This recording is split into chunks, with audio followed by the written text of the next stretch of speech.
3 अक्टूबर 2017 की सुबह सूरज की पहली किरण के साथ अलवर में एक महिला रोते चीखते बिलखते घर से बाहर भागते हुए आती है और जोर जोर से चिल्लाने लग जाती है।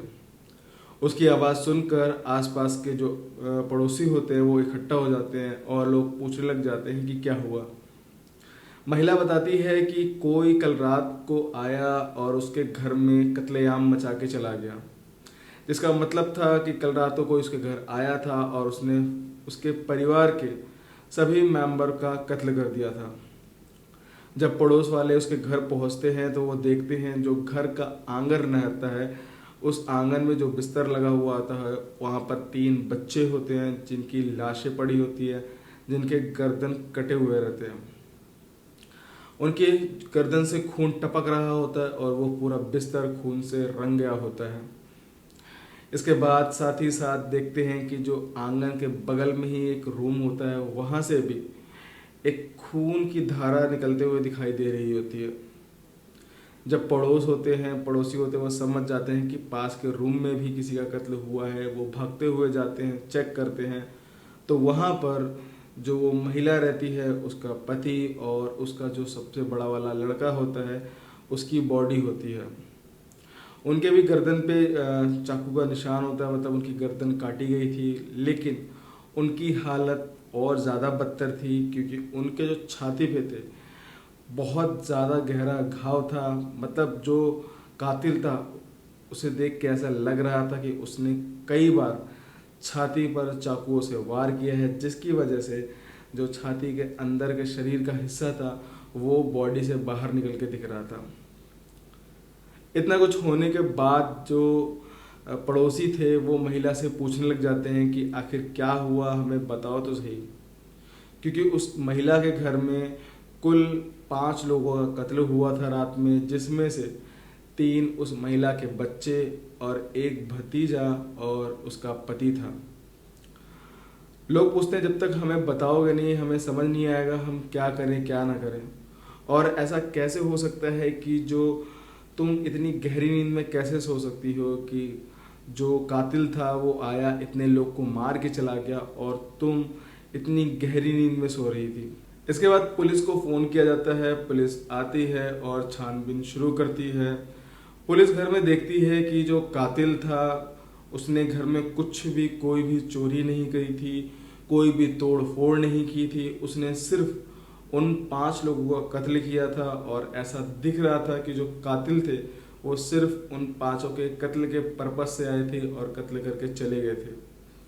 पुलिस देखती है, फिर देखते देखते उनकी जो नज़रें होती हैं वो किचन में पहुंचती है, किचन के बर्तनों में पहुंचती है। तो वो ये देखते हैं कि सिलबट्टा होता है उस पर रात को जो खाना बनाया गया था उसके लिए कुछ पेस्ट वगैरह तैयार किया गया था।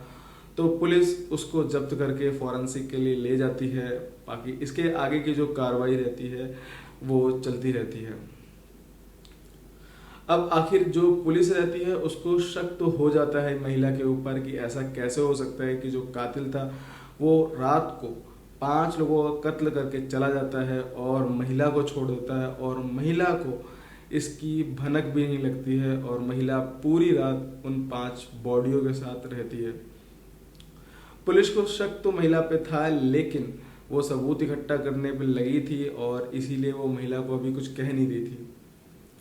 आइए तो जानते हैं कि आखिर सच्चाई क्या है। इस सच्चाई को जानने के लिए हमें थोड़ा इतिहास में जाना पड़ेगा, जिसके बारे में हमें समझ में आएगा कि महिला कौन थी और ये 5 लोगों का कत्ल किसने किया, कब किया और क्यों किया। बात है 1990 की।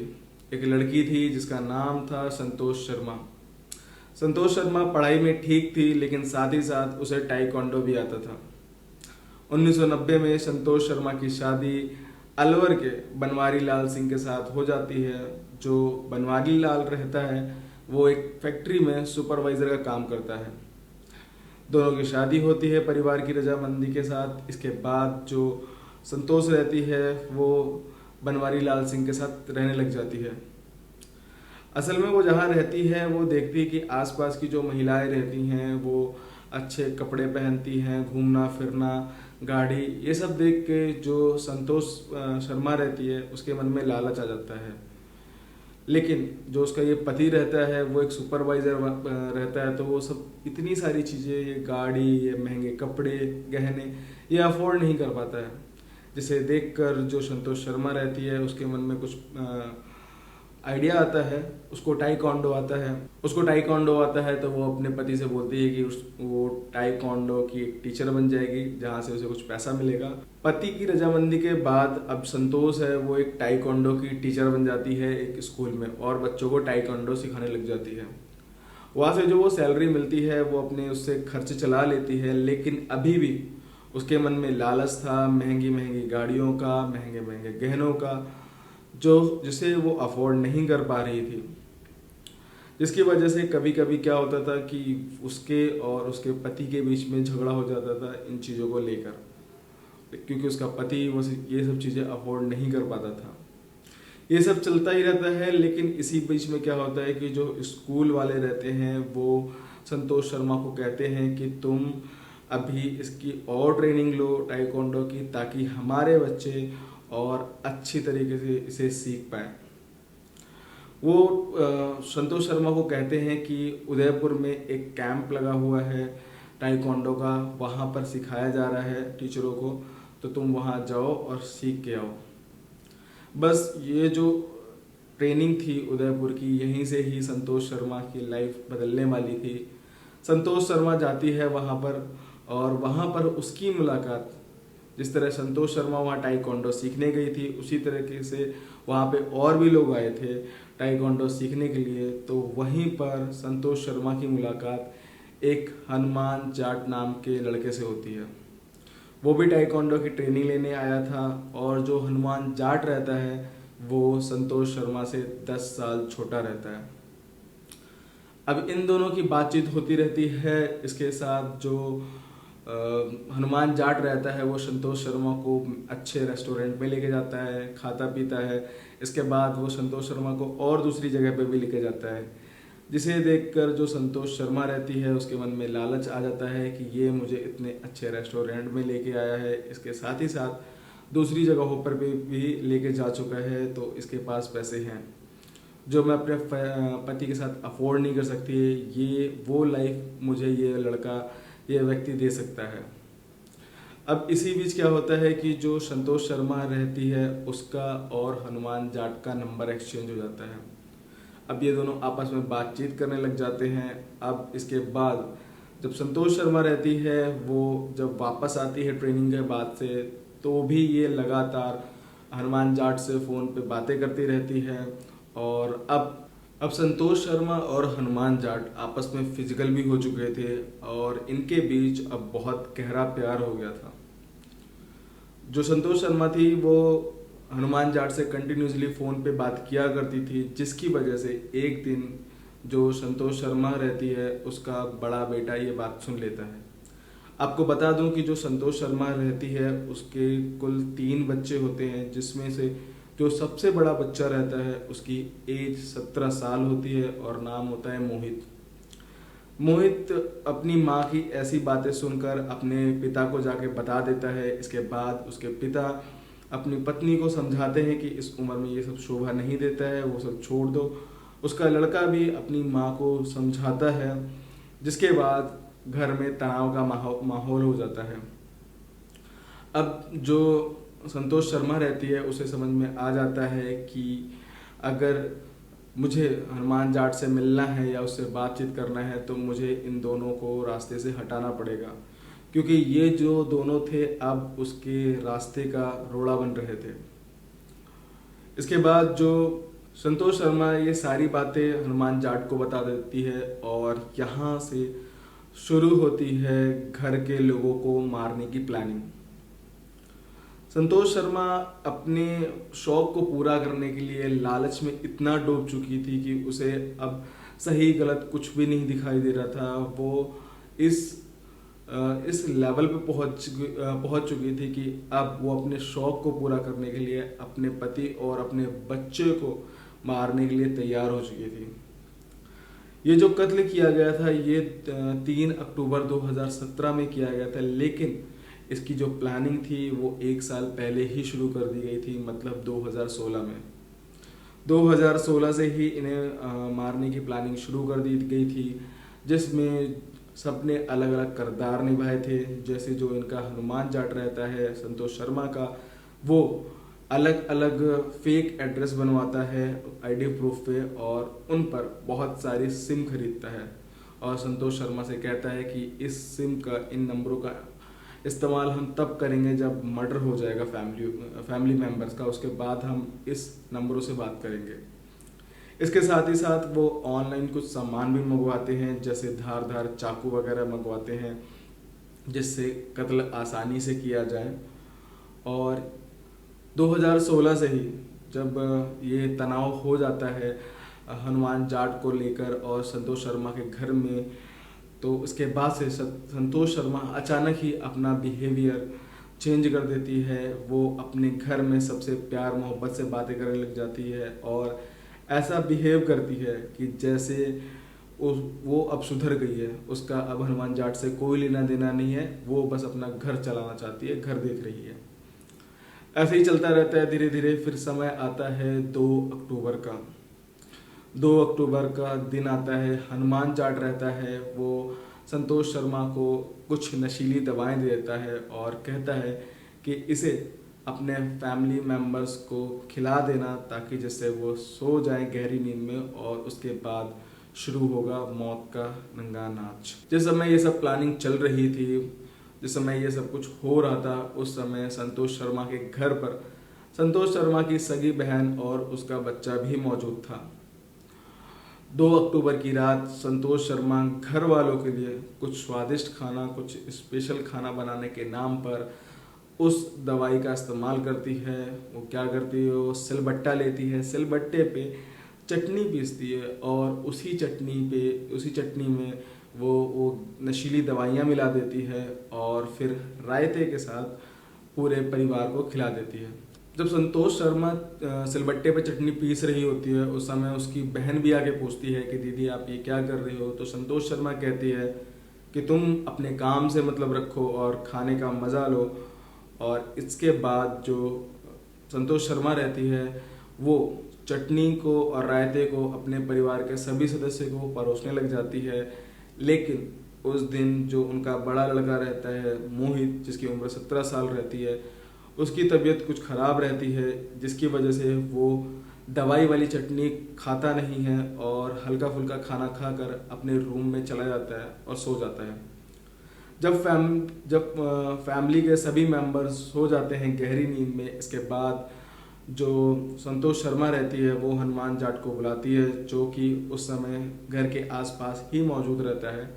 और बता दें कि इस काम के लिए जो हनुमान जाट रहता है अपने 2 साथियों को भी बुलाता है। वो उन साथियों को पूरा जो भी ये सब रहता है बता देता है, पूरी प्लानिंग बता देता है और पैसे का लालच देके उन दोनों को बुला लेता है।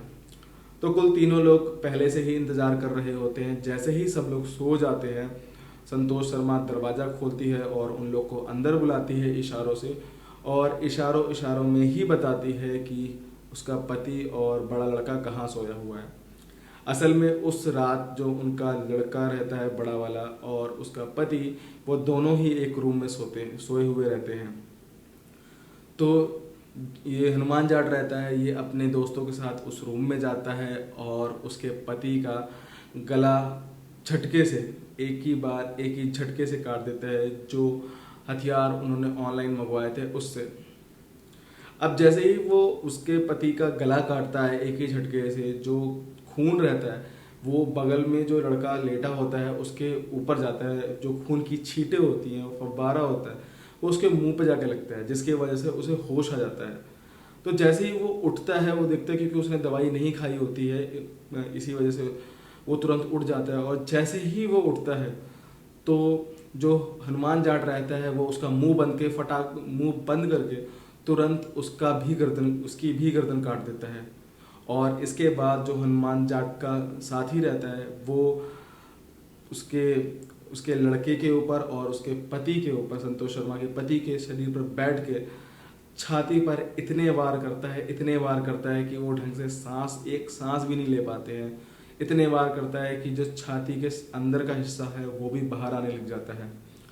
और इतना करने के बाद वो जल्दी से भागने लग जाते हैं, और जब वो भागते हैं तो इसी हड़बड़ी में जो घर रहता है उसके आंगन में बिस्तर बिछा हुआ होता है, जहाँ पर संतोष शर्मा के 2 बच्चे और उनका एक भतीजा, उनकी बहन का लड़का होता है, वो सो रहा होता है। उनमें से किसी के साथ हनुमान जाट का पैर टच हो जाता है, जिसकी वजह से थोड़ा उन बच्चों को भी होश आ जाता है। जब उन बच्चों को होश आ जाता है तो इस हड़बड़ी में जो हनुमान जाट रहता है, किसी को सबूत ना मिले और वो हड़बड़ी में रहता है, उसे लगता है दवाई का असर नहीं हुआ है, वो उन तीनों बच्चों का भी कत्ल कर देता है। इतना सब कुछ हो रहा था संतोष शर्मा की आंखों के सामने, और संतोष शर्मा के दिल में थोड़ी सी भी घबराहट नहीं थी, थोड़ा सा भी डर नहीं था, थोड़ी सी भी दया नहीं थी। वो ये सब कुछ देख रही थी और बस दिमाग में ये चल रहा था कि आगे इसको कैसे हैंडल करना है। मतलब कि अगर कोई पूछेगा तो कैसे इस चीज़ को पेश करना है ताकि मेरे ऊपर शक ना आए। इतना जब कांड करके ये लोग चले जाते हैं, उसके बाद जो संतोष शर्मा रहती है, बजाय डर के या फिर रोने के या दुख के, वो दिमाग में यही चलता रहता है कि क्या आगे की क्या प्लानिंग है, कैसे किया जाए। क्योंकि उसे लगता है कि जो लड़का उसे समझा रहा था अब वो इस दुनिया से चला गया है, तो अब उसकी लाइफ में कोई रोड़ा नहीं है, कोई दिक्कत नहीं है, अब वो खुशी खुशी हनुमान जाट के साथ रह सकती है। रात भर संतोष शर्मा उन 5 लाशों के साथ रहती है, और सुबह की 6 बजे जैसे ही 6 बजते हैं, सूरज की पहली ही किरण के साथ वो रोते बिलखते घर के बाहर जाके चिल्लाने लग जाती है। पुलिस आती है और पुलिस घर की छानबीन करती है और उस सिलबट्टे को ले जाती है और उस सिलबट्टे पे लगी हुई चटनी की जांच करती है। तो उन्हें पता चलता है कि उस चटनी के जो चटनी थी उसमें नशीला पदार्थ मिलाया गया था। और लेकिन पुलिस को साथ ही साथ ये भी पता था कि ये संतोष शर्मा बहुत चालाक है। उसे जब कोर्ट में पेश किया गया तो संतोष शर्मा बार बार यही कह रही थी कि मेरी कोई गलती नहीं है, ये जो पुलिस वाले हैं मेरे ऊपर दबाव डाल रहे हैं अपना मेरा गुनाह कबूल करने के लिए, जो कि मैंने किया ही नहीं है। इसके बाद पुलिस वाले उसे ज़्यादा कुछ कहते नहीं है, वो सबूत जुटाने में लग जाते हैं। एक तरफ तो उन्हें ये सबूत मिल गया, दूसरी तरफ वो संतोष शर्मा की कॉल हिस्ट्री चेक करते हैं जिसमें उन्हें हनुमान जाट का नंबर मिलता है। इसके बाद ये हनुमान जाट और इनकी कॉल रिकॉर्ड चेक करते हैं जिसमें पता चल जाता है कि जो हनुमान जाट है और इन दोनों के बीच जो थे वो एक नाजायज संबंध थे। इसके बाद पुलिस हनुमान जाट का एड्रेस निकालती है और एड्रेस निकाल के उसके घर पे पहुंचती है। जब हनुमान जाट के घर पे पहुंचती है तो वहाँ पर उसके घर पे ताला लगा रहता है। पुलिस ताले को तोड़ती है और घर में एंटर करती है। जब पुलिस घर में एंटर करती है तो उन्हें वो खून से सने हुए कपड़े मिलते हैं जिन्हें कातिल ने पहनकर उन 5 का मर्डर किया था। पुलिस को ये सबूत और मिल जाता है और इसके साथ ही साथ सबसे बड़ा सबूत जो रहता है वो कोर्ट में पेश करते हैं। जब पुलिस कोर्ट में ये सभी सबूत पेश करती है उस समय जो संतोष शर्मा की बहन रहती है वो भी कोर्ट में गवाही देती है कि 2 अक्टूबर की रात जो खाना था वो बहन ने ही बनाया था और तो और बहन ने ही परोसा था। तो ये जो उसकी बहन रहती है वो भी एक बहुत बड़ा सबूत रहती है। जिसके बाद जो ये केस है ये चलता रहता है और संतोष शर्मा के साथ साथ हनुमान जाट और उसके 2 दोस्तों को भी गिरफ्तार कर लिया जाता है। अब ये केस चलता रहता है 2017 से लेकर 2023 आ जाती है, तब जाके कहीं इसकी पूरी तरीके से सुनवाई होती है और 2023 में आने के बाद इनके ऊपर कई धाराएं लगती है और फिर जो जज साहब रहते हैं संतोष शर्मा, हनुमान जाट और उसके दोनों दोस्तों को आजीवन कारावास की सज़ा सुनाते हैं। मतलब पूरी ज़िंदगी सलाखों के पीछे रहने की सज़ा सुनाते हैं। तो ये थी आज की कहानी जहाँ पर एक महिला ने अपने शौक़ के लिए, अपने सपनों को पूरा करने के लिए एक ऐसा रास्ता अपनाया जहां पर वो इतने सालों से 18-19 सालों से अपने परिवार के साथ रह रही थी। उसके बावजूद बस लालच के चक्कर में, बस लालच के चक्कर में उसने अपने पूरे परिवार को मौत के घाट उतार दिया, जिसकी उसे थोड़ी सी भी शर्म नहीं है, थोड़ी सी भी गिल्टी महसूस नहीं हो रही है। आपको कैसी लगी ये वीडियो कमेंट सेक्शन में ज़रूर बताइएगा। मिलते हैं अगले हफ्ते ऐसे ही एक और नई कहानी के साथ। तब तक दीजिए इजाज़त।